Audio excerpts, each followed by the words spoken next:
नैसर्गिक आपत्ती व अन्य कारणाने होणाऱ्या नुकसानीपासून बचाव करता यावा यासाठी पीक विमा योजना आणल्याचा दावा पंतप्रधान पीक विमा योजना जाहीर करताना नरेंद्र मोदी यांनी केला होता.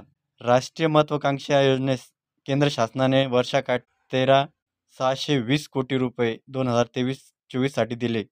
तितकाच वाटा राज्य सरकारलाही द्यावा लागतो. त्या दृष्टीने सुमारे 25-26 हजार कोटी रुपये पीक विमा योजनेसाठी खर्ची पडतात. या योजनेची अंमलबजावणी करण्यासाठी 14 खाजगी कंपन्या व 5 सरकारी कंपन्या कार्यरत आहेत. या कंपन्यांनी 2017 पासून आजपर्यंत सुमारे 1.25 लाख कोटी रुपये निव्वळ उत्पादन मिळवले आहे. मात्र या राष्ट्रीय महत्त्वाकांक्षी योजनेबद्दल शेतकऱ्यांमध्ये तीव्र असंतोष आहे.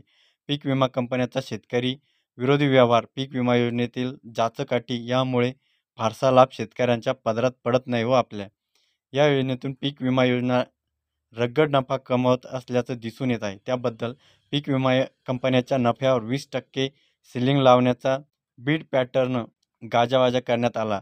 आता देवेंद्र फडणवीस यांनी अर्थसंकल्पाच्या कार्यकाळात 1 रुपया पीक विमा योजनेची घोषणा केली.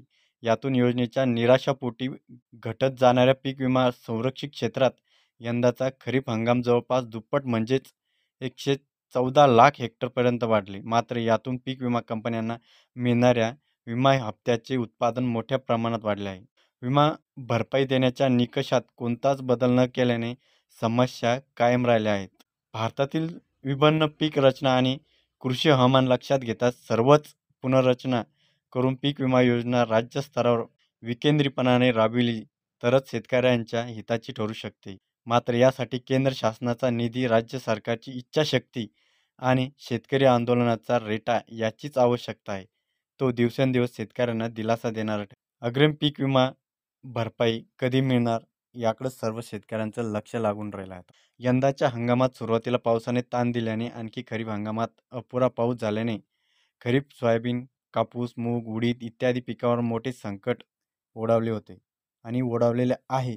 मराठवाडा, पश्चिम विदर्भ आणि खानदेश विभागात तयार झालेले याबद्दल पीक विमा योजनेच्या तरतुदीनुसार 25% अग्रिम पीक विमा भरपाई देण्याची मागणी शेतकऱ्यांनी लावून धरली आहे. रास्ता रोको आंदोलने केल्यानंतर काही जिल्हा प्रशासनाने अधिसूचना जारी केल्या, मात्र अद्यापही रक्कम शेतकऱ्याच्या हाती लागलेली नाही. पंतप्रधान पीक विमा योजनेबद्दल नेमलेल्या संसदीय समितीसमोर शेतकरी आंदोलकांनी तीव्र आक्षेप नोंदवले. मात्र निकषाबद्दल केंद्र सरकार कोणतेही बदल करण्यास तयार नाही. वेळोवेळी कॅग अहवाल ताशेरेही ओढण्यात आले. अनेक जिल्ह्यातील शेतकऱ्यांना सर्वोच्च न्यायालयापर्यंत दाद मागावी लागली, तरी देखील नाठाळ पीक विमा कंपन्यांच्या बांधल्या जात नाही. महाराष्ट्रातील खरीप 20, खरीप 21, खरीप 22 हंगामातील पीक विमा योजना अदा केली नसल्याचे मोठ्या प्रमाणावर तक्रारी नोंदवण्यात आल्या. जोखीम स्तरावर आधारभूत धरून उंबरठा उत्पादन निश्चित केले जाते. 3 वर्षासाठी एकच उंबरठा उत्पादन कायम केले आहे. पीक विमा योजनेतील मुख्य दोष म्हणजे पीक भरपाई आणि विमा भरपाई निश्चित करण्यासाठी निकष कालबाह्य आहेत. नुकसान भरपाई निश्चित करताना संपूर्ण एकच महसूल मंडळाच्या क्षेत्रात 25 गावात केलेल्या मूठभर पीक पाणी प्रयोगातील निष्कर्षावरून नुकसान भरपाई निश्चित करण्यात येते. स्थानिक आपत्तीबाबत 72 तासाच्या आत तक्रार नोंदवण्याची अट शेतकऱ्यांच्या विरोधात आहे. तसे भरपाई अदा करण्यासाठीचे वेळापत्रक विमा कंपन्यांना फायद्याचे आणि शेतकऱ्यांना अडचणीत टाकणारे आहे. या संबंधीच्या शासन निर्णयात असलेल्या संदिग्धित मोठा फायदा पीक विम्यांना करून घेत आहे.